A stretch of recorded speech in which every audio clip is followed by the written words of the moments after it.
to the church. Okay, we are back again, me and Francois, trying to make some video here, and there's something we were talking about. How's the background? It's not too bright. Maybe it's too bright, Yeah, I don't maybe know, I but should move to the wall. let's see. I just love the background here. I think it's good. I think it's good. I can. Okay, maybe I'll just move like this. Yeah, I think it's good like this. So anyway, we try to continue. Well, we were talking about something about South Africa. They're getting married. Getting married, exactly. How government and and church. Yeah, how fast and convenient is the Muslim marriage here. It's like literally 10 minutes. And actually, the thing And is, you know what? If I can add something to Yeah. to my story of the Muslim marriage I had, was and how fast it was. Is like all my friends here in the Philippines that are trying to get married in a more Catholic or church way or whatever you call it. All of them have complaints. Every single one. They some of them have been delayed for years. oh yeah, Years, not months, years. yeah, we were ready to get married in 2020. I got all the documents. I went to Thailand in December 2019 and January 2020, and I got witnesses who know the both of us, and Yeah. I got the big envelope with all documents Yeah. ready to send to Norway. Mm. Then was the lockdown coming here, and I actually got a Norwegian guy from my city. He was Yeah. living here in Davao, Yeah. and he and his fiance, they came down. They signed as how do you call it, best man's Oh, witnesses. Yeah. Witnesses. Yeah, they signed that one in April, but the lockdowns were here, and you can even now today you cannot hardly send anything Yeah. in this country. Yeah. And I was waiting now for documents coming from Norway. They sent it on. I started the application to get married in the beginning of March, Right. Yeah. So. and they sent it. They didn't tell me, and 7 now months, the 8 case. months? Yeah. The case is now done. They, of course, they always want to make problems. And then they suddenly, I asked them, so when are you going to send it? Can you send it to the embassy in Manila? Because people recommend it's being sent via the embassy in Manila. Yeah. And they said, oh, we already sent it with ordinary mail. I said, are you crazy? Why didn't you? And that's an original document. I said, can you send another one? No, this is the original one. We sent it in snail mail, as it's called. Are you stupid? Because the validity, I mean, pre-pandemic, it took 3 months for me to get the letter, and If you get it. yeah, and the typical letter would say you have 1 month to answer. Yeah. So that was like 2 months after I got the letter. I mean, before I got the letter, it was already expired. Already expired. Yeah. Exactly. So It happened to me once. I got a letter from the U.S. somewhere. I think it was for Google. I asked for this password or some kind of like a password to activate my Google account. So they said, yeah, we have to send snail mail. So I waited like 6 months. Oh, yeah. After 6 months, I was like, well, it's not arriving. So then somebody said to me, hey, did you go to the post office and go and ask there? I said, no, why should I go there? That my address in Club Safari is on the that's what I gave. So why they won't deliver it? No, you better go to the. I went to the post office, and the person was right. My letter has been lying there for 6 months at the post office. They wouldn't deliver it to me. Yeah. They wouldn't deliver it down the road, Yeah, I went actually here to. and they didn't tell me either. I went actually here to the post office. I'm not sure if I'm even in the frame here. Yeah, but you're in the frame. yeah, and they didn't see it. So this was the marriage, like a certificate of no marriage, sent from Norway, Norwegian government, was sent on, I think it was like April 18. Yeah. It has not arrived yet. And also another very important document from my bank was sent at the same time, beginning of April, never arrived here. And you're talking now about we wanted to get married, so I decided, okay, we couldn't get married here because I don't have the cinema. I thought to myself, let's get married in Kuala Lumpur, in Malaysia, because there is a Norwegian embassy. I contacted them. They say, yeah, you're heartily welcome here. We can do the ceremony for you, no problem. Then I contacted Norway, and they said, okay, but now we need everything in paper. You cannot apply and take photos or scan, and everything must be sent with snail mail. So at the time, because I'm going back and forth from Thailand to Philippines, I actually live like 51% of my time in Thailand due to tax stuff. So I sent it from Thailand. Thailand is very good when it comes to the mail system, especially sending, not necessarily receiving. Yeah. So we sent the documents there. Jailan was with me in Thailand, and we printed out the stuff. We took a copy of our passport. Unfortunately, the copy of the passport was not the best one, and it was not in colors. But it doesn't say anywhere in the Norwegian government that it needs to be color passport. So we sent that, and then she gave me a list back. Oh, this is wrong. This is wrong. I said, what is wrong? Yeah, because you have to sign. Do you have a child from before? And she said yes, because she has a daughter from before we met.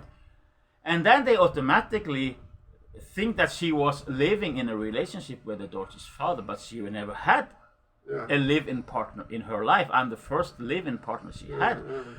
So they wanted her to declare that she has nothing. I mean, and the guy, I mean, Miles is almost 11 years old. I mean, she didn't see the guy for 12 years. And the Norwegian government expect her to make find the guy. and to make some kind of a declaration that they have settled their differences. They have, what? I mean, and I called up that lady, and I said, she's now back, and then a Senomar. The Senomar, it says in the Norwegian documents, it says that some countries need apostille. I think apostille is something like, I don't know if it's a ribbon or, I have never seen an apostille, but it needs something extra. But it doesn't say that from the Philippines you need apostille. So we ordered the Senomar, we took it to Thailand, it doesn't have any apostille, and we sent that to Norway. No, you need the apostille. I say, why don't you tell us on that from the Philippines, from this and this country, you need apostille. So I came back to the Philippines here. She ordered apostille. I mean, she ordered a new Senomar. We went to Davao City when we could, because the boy has been sick, so we couldn't move around much. You know, he was very sick. He was hospitalized several times, and we just couldn't move to Davao even so much. But finally, she got to Davao, to that place which is called the Department of Foreign Affairs, DFA. And she had to stand in line there from the morning. We were the first. When I came from Thailand, we went straight there. They said, no, she has to come at 8 o'clock in the morning and stand in the line. Oh my God. So it's so much hassle. And when she came there, on her Senomar, it says that she was born in Davao del Sur. Okay, quick. Davao del Sur is now called Davao Occidental. So they said we have to send this stuff to Manila, and it will take a while because now it's called Davao Occidental, but on your birth certificate it says Davao del Sur. So, and they promised they will send us an email. When it was returned, they will send us an email when it was returned to Davao from Manila. They say it will take 3-4 weeks. So after 3-4 weeks, she sent an email to them. When is the document gonna come? And something, I don't know what happened to the email, but it was impossible to answer to that email address from her email. I have no idea what happened. So I had to copy everything to my email and tell them, we cannot answer your email, but they wanted the receipt from her. The receipt. Don't they have a receipt? Don't they have a system? Don't they have? What is wrong? And we still didn't have the possibility to go to Davao and pick up that one because I don't have money, because I need to send it with DHL. I don't have the funds to send it with DHL. It's gonna cost like $100 to send that letter. 6,000 pesos. Why are they making problem? The Norwegian government. I told them. I called her up, that lady, because she gave her mobile number, and I said, why are you trying to make life so miserable? I don't need to get married to this lady because we already been living partners for 6 years. We have a boy together who is soon going to be 6 years old. She can come to Norway. She can go anywhere with me. She has all the rights. We don't really need your fucking document. Why are you acting like you are gods? I was very mad with that fucking government lady. She's probably like 60 years old, and she lives a miserable life, and she hates the guys who try to find happiness in the Philippines. That is the truth. Okay, over to Francois. You know, but I mean, listening to your story now, I've heard this kind of stories from 100 different guys. I swear to God. Like I told you, my friend here, Rob, in Davao City, about a year or a year or 6 months or whatever ago, he tried to get married, and his father-in-law, the father of his wife-to-be, was kind of like friends with the mayor, right? So like the father said, okay, you just go to this office, the mayor is there expecting you, and his staff, the mayor's staff, and they're going to help you, don't worry about it.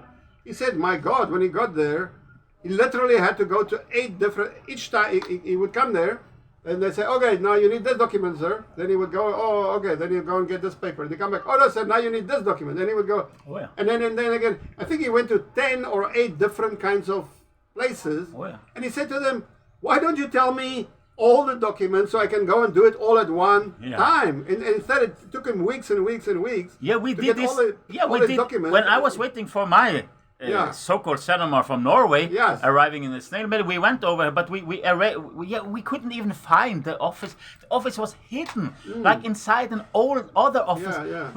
It was crazy. And then I found out. I saw he called himself Old Dog New Tricks. Paul in the Philippines. He lives up in Dumaguete. He got finally married. He was working like me. I mean, terrible.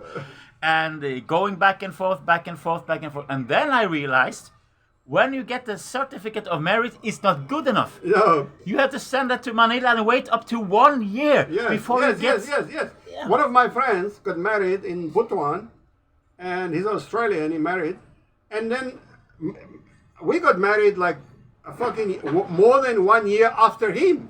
So we come to Butuan and they say, okay, you can come and pick up your marriage certificate. So we were like, okay, we're in Butuan. I talked to this guy. I said, yeah, we're just here to pick up our... And he goes like, what? When did you get married? I said, no, 2 months ago. He's like, what? I've been married. I'm waiting more than 1 year. I haven't even got my marriage certificate. And I'm like, oh, well. And by the way, my Norwegian bank demands that I have a tax number in the Philippines.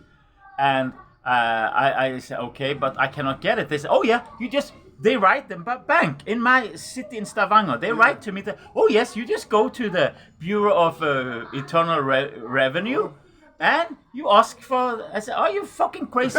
I have a Norwegian guy here. He's been married for 7 years. In 7 years, he still didn't get his tax number. And my bank in Norway insists I must have a tax number. So you know what I did? I moved to Thailand. In Thailand, I'm gonna get my tax number, no problem. But can you see how crazy all this is? You have to move to another country. Yeah. It's like insane. I mean, the paperwork. I mean, now to come back to what we did, I just went to the mosque. We just went there with her mom, right? Because she's a Muslim, and then she said, oh, we should go to this mosque and get information. Yeah. While we were at the mosque trying to get information, suddenly you are married. Suddenly, 5 minutes later or 10 minutes later, I was a married man. Yeah. I was really shocked. I was just it's my stomach.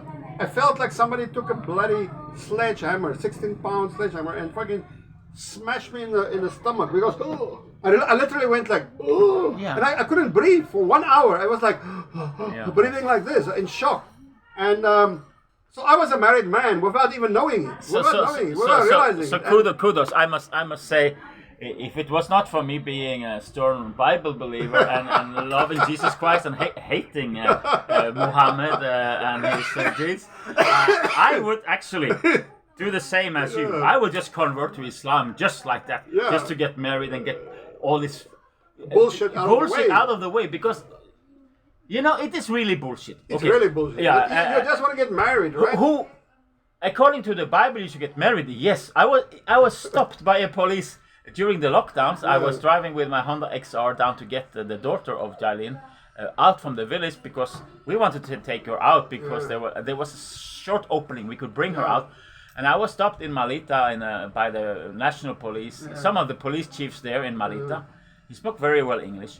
And then I explained Jailin was sitting behind me and her daughter between us on the motorcycle. And he said, oh, this is not legal and blah, blah. I said, please, you must show some mercy because we really tried for 6 months to get her out and get her to her mother. And then he asked me, so you are not married? Are you married, sir, to this lady? I said, no. I said, do you believe in God? Are you a religious man? I said, yes, I am Christian. And why are you not married? Why are you living in sin? I told him, if you knew my story, you wouldn't judge me. I would like to get married years ago. You will start crying. So the thing is about marriage is that, yes, it's true. When I grew up as a Christian, and I am a preacher, so of course I was preaching, don't be a living partner, get married, be serious. But in the Western world, like in Norway, my wife just decided after 13 years, I don't want this guy around anymore. She just kicked me out, took the house, took the kids, and I was her slave, financial slave, until the youngest, which unfortunately was very young. I was a financial slave until just a couple of years ago. I have not seen my kids basically since 2005, since November 2005. I got so depressed, I started to drink, I wanted to kill her, so they put me in jail. Because I said I want to kill her. It doesn't mean I want, it's like I want to go to the moon. It doesn't mean I want to put the fucking atomic bomb all over the Muslim world to kill all the Muslims. That if I say that, forgive me, I'm just saying like a joke. Some people told me that. We should just take some nuclear bomb and bomb the whole fucking Middle East, just get rid of it. That doesn't mean that you can put that guy in jail. How long are you gonna put him in jail? Because you want to kill like hundreds of millions of people? How many millions of years you want to put him in jail? So I just took a cell phone call to my ex-wife. I said, I have not seen my kids for many years. You are taking all my money. I have this idea sometimes that maybe I should kill you. And she recorded this, but she said, "Oh, you want to kill me?" I said, "Of course not." I said it. It was played in the court after I've been for 70 days in prison, in high security prison. It was played out in the court. Of course not. Now you must be very stupid to think that that was a death threat and to throw me, a teacher, a pastor, throw me in jail in high security prison for 70 days. But that is marriage. In Norway, it's just a joke. It's just a joke. And the government then said, okay, so she want to get divorced. Okay, I'm a man. Okay, if I want to have sex, I need to get married. Okay, now the government there in Norway say, oh, you have to wait. You have a separation period. If you get married before the separation period is over, we're gonna put you in jail for bigamy. How long is that? Yeah, so that depends. Can be up to 2 years. So they're gonna decide that I'm gonna go without sex. If I'm gonna be a good Christian man, I'm gonna go without sex for at least 2 years. But while in Romania, a friend of mine, I know both of them, the lady and her husband, they got married before I met them first time, and then they wanted the divorce. Because he was threatening her with a knife and he really wanted to kill her. And so she got divorced after 3 hours. Then she went to Norway and she got married in our church. After, not 3 hours, 3 days. 3 days. So it was totally okay for my church to marry her because she was already divorced on the paper. But I was not allowed to get married in 2 years because of the political system in Norway. And I know like in Italy, I think it is like 5 years before you can get married again. 5 years. And in the Philippines, you cannot get married again. You cannot have divorce. That sounds medieval. That's medieval stuff. It never become modern. I will tell you something. In the medieval times, it was just between the family. Even sometimes the man and the woman, the young couple, they will just move together, and the father will give the blessing, the family will give the blessing. Then it was step by step. The Catholic Church wanted to do something to get the power over these families. So then they made... It's all financial power. And religious power. Because which is based in financial power. Yes. Because it's all money. Of course. That is why the Catholic Church in the Bible is called the Great Prostitute Babylon. Okay, with full of gold and riches. The Pope is probably the richest person on the earth, and then he is telling you to give and send your money there and there. But they are so rich they don't even know what to do with all the gold. They are very hypocrites. So and the land, of course. I mean, at the time of the Reformation in Europe, this happened in Norway, became a Lutheran. Norway and Sweden and Denmark and Finland, they became Protestant, Lutheran countries. And before that time, around 1540, before that time, the Pope he owned 1/3 of all properties in Europe. 1/3. I wonder how much they own here in the Yeah, in the Philippines. Philippines. It must be massive. And they have a tremendous power. And you know what? I believe in the Bible, and the Bible is very clear. Bigamy is not a sin. It's not a sin to have more wives. It's not a sin, and it was not a sin in the Philippines before the Spaniards came. It was a part of the tradition, and it still is among the Muslims. That's why Muslims here are allowed to have more partners. You really, if you are Catholic and you don't actually believe in God at all, why don't you just become a Muslim? So you have the freedom. You don't need to. Well, when I was at the mosque, I only went to the mosque one time, and I really enjoyed it. It was a really, I've not. Growing up, my mother was a very staunch Christian. My father never ever went to church. I mean, he was very anti-church. My father totally 100%. So I'm very thankful for that. My father was like, I will never go to a church. And he never did. I'm not even sure when he died. He was buried I wasn't there, sadly, when my father died. But while he was alive, he never went to church. And so basically, my mother would be crying for us on Sundays to go to church. But then we would full well know that my father was just lying in bed, like he was recovering from his hangover. Because he loved to drink on a Saturday afternoon, and then we would just go. My father, no, we don't want to go to church. And then my mother would come in. No, but you have to go to church. If you don't go to church, you have to go to Sunday school. So Sunday school was this kind of like after church. There was this class for like sometimes 30, 40 minutes. You just go there, and then there's maybe somebody from the older students. We were in primary school. Then there's maybe somebody from senior high school, and they would just like ask you a few silly questions, like I can't even remember, but it was like some kind of almost like a joke. So you just sit there and you talk about these stupid questions they ask you, like what do you think of pop? Is pop music a sin? Should you listen to pop or to ABBA? Is ABBA, is it a sin to listen to ABBA? I remember there was something like that. Mm-hmm. And then I was like, I never even listened to, I never even heard of ABBA, so I didn't know, I had no idea what they were talking about. I was like, I don't know. And then, shit like that. So that was like Sunday school. So then I would just say, but okay. Then my mother said, okay, but if you don't go to church, you have to go to Sunday school. And we were like, okay, fine, we will go to Sunday school. So we went my father was a missionary and a priest. In Norway we call it priest. But they are priest. But we are Protestants, so the priest in Norway is allowed. What church is that? That is the Lutheran church. Oh, Lutheran. Yeah, the state church. He forced us to go to church. My mother was actually lost her faith, basically back in the early 1970s. I think after she was a missionary in Cameroon with my father. They were there for several years, and then she just got caught up with the feminist movement and stuff like that. So she never went to church. And so my father forced us to church, and they had Sunday school downstairs for the kids, but we're not allowed to go there. He wanted us to be a part with the old guys up there and standing up and singing the old psalms and then sitting down and up and down, like this. And one Sunday he had a red light and I had access to the door of the car, so I ran out of the car. I didn't want to go to church. But then there is a very big difference between forcing somebody. That is religion. That's why I don't like organized religion. And that's the same what I don't like about Islam also, because they want to force everybody to follow the same pattern.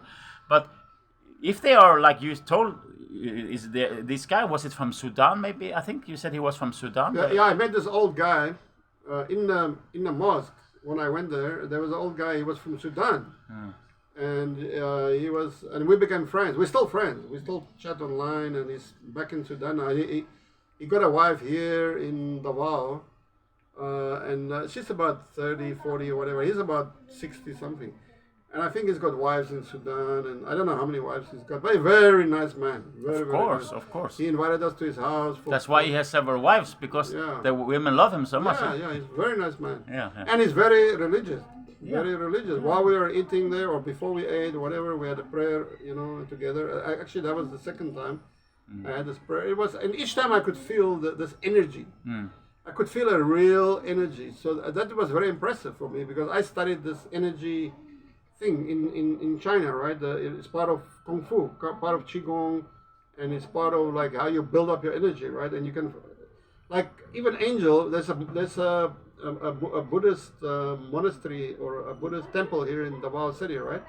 I took Angel to this monastery one time, and she was like very impressed because you got these gigantic Buddha statues and this Maitreya Buddha, you know, with the many arms, like the 10 or 12 arms and all these different Buddhas.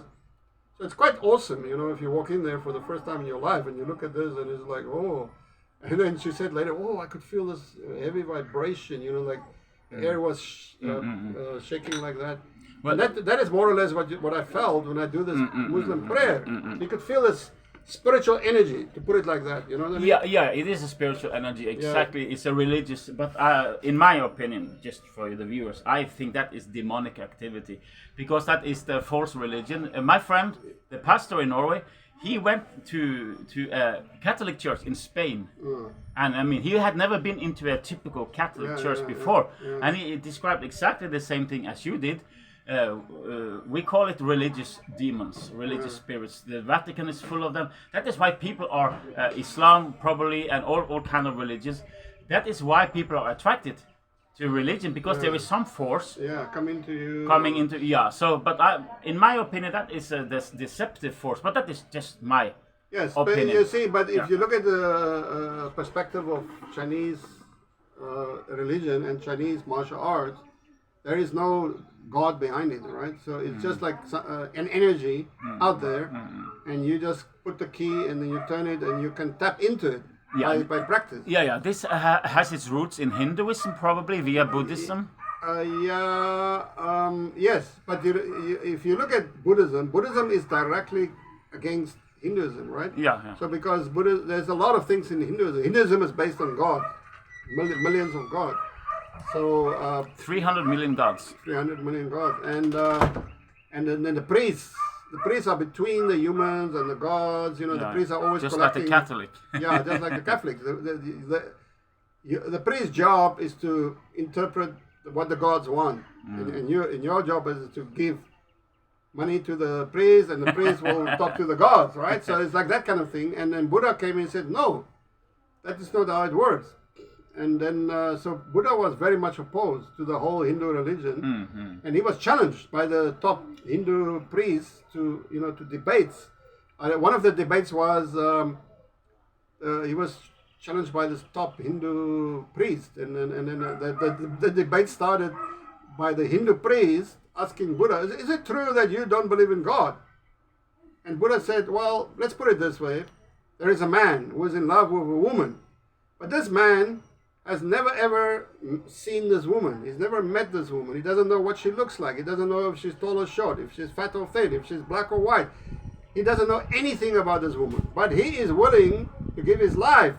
He's willing to give all his money. He's willing to give all his time. He's going to give all his effort to this woman. And he's never ever met her, never seen her. He doesn't know anything about her. What do you think of that?" And the priest said, "Oh, that man is a fool." And Buddha said, "Well, then why do you ask me about God?" So, the Buddha was a clever guy. So, and then, so the Buddha said, anything that we can access, we as humans, we have access to the whole universe. The Buddha actually was the only, or maybe the first human. He was a superhuman, right? He understood the whole universe. The Buddha talked about hundreds of millions of planets 2,500 years ago, before there were telescopes or anything. Before anybody at that time, people thought that the Earth is the center of the moon, and the sun is turning around the Earth. That kind of shit, right? But the Buddha already saw that, no, there are not only are we here, there are hundreds of millions of other planets like us here. How did he know that? He talked about the hundreds of millions of other planets out there. Okay. That was amazing. Okay. Good. Actually, I'm very happy to have you here, but we are limited a little bit in the time. Yeah. I will. We make another segment about the lockdowns and stuff. That is what I really wanted to do. But I think all of this is very interesting. But you said you have been now in South Africa. I just wanted to say before we close this one that when you came to South Africa, there had been a lot of riots there before you came. Yeah, because the people of South Africa, I think South Africa is the only country in the whole world where the local population, the people of South Africa decided this is fucking nonsense. And the government just announced a big lockdown to start the next day. But that same day, all the people went out in the streets. They started attacking shops, malls, and they just rampaged for the whole week. I mean, they literally rampaged. They just caused, okay, of course, massive damage. We're talking about billions and billions and billions of dollars of damage was done. The police had no power. There was no power in the streets. The country was powerless. And at the end of that week, the government just said, okay, there will be no more lockdown. I would say hallelujah. Yeah, and then that was it. Yeah. And then ever since then, and actually, do you know what is really funny? While I was in South Africa, the government announced, oh, they are destroying 30 million, vaccinations. 30 million vaccinations, that they are going to destroy it. Because they were trying to encourage the people to go and get vaccinated, and the people said, no, we don't want to get vaccinated. So the government had to destroy 30 million vaccinations. Okay. Can you imagine the cost of that they pay for it? And you know what they found out? There was an organization in South Africa, they asked the government, okay, you have to declare, how much did you pay for these 30 million, or for all the vaccinations? Government said, no, that's a secret. We were ordered by the companies who sold us vaccinations not to discuss that. This is a top secret. So this company took them to court. And the court ordered the government, okay, you must tell. You know how much we paid? 5 to 10 times. 5 to 10 times that the US and Europe was paying. The market price, yeah? The market, 5 to 10 times what Europe and America was paying for that shitty vaccines, and they had to throw away 30 million dosages. So the vaccine program in South Africa was a total failure. A small minority of people got the vax. I think 20-30%. Well, why do you think that they didn't want the vaccinations? Because it's total utter nonsense. The people could see right from the start. I mean, there are believers in South Africa, right? Like all around the world, there are people who really believe. And there is. I mean, I absolutely agree. There is a portion of the population who really needs the vax. There is a portion, but that is a small minority. Okay, if you are over 60, the more years you are over 60, if you are 70, 80 years old, you probably, that will benefit you, that vax. If you are sickly, like you got diabetes, especially diabetes has been proven, if you're fat, overweight, diabetic, that vax will help you, right? So, but those are a minority of people. So the government wanted to push it on everybody, from young to old. Yeah. And so here in the Philippines, when I was in the village down in Don Marcelino, I was shocked because I saw all the kids were gathered in the gym where they played the basketball. So and the police was there. Yeah. And I wonder what's happening. And they say, oh, they are vaccinating all the children above, I think it was 5 years old. Yeah. And they have no option. They are forced, and the police is there to enforce the vaccination of all the children. Yeah. I get so mad because we know now, you and me, I have been anti-vax before all this bullshit. I am anti-polio vaccine. I'm anti any vaccine. I don't want any fucking vaccine. Yeah. I'm totally against it. And then now the Africans, they were so strong in their opposition. Yes. You have Tanzania. It was Magufuli, John Magufuli. Yeah. He was a doctor. And he was the leader of the country. And all he the refused. doctors were suppressed. Yeah. All the media and the government and the medical industry all work together, right? But look today, nobody wants to talk about this anymore. Yes, but Magufuli, let me finish this. Magufuli and Tanzania, he told the truth. He said, this is dangerous. We don't want this vaccine to be forced upon us as a nation. And a few days later, he was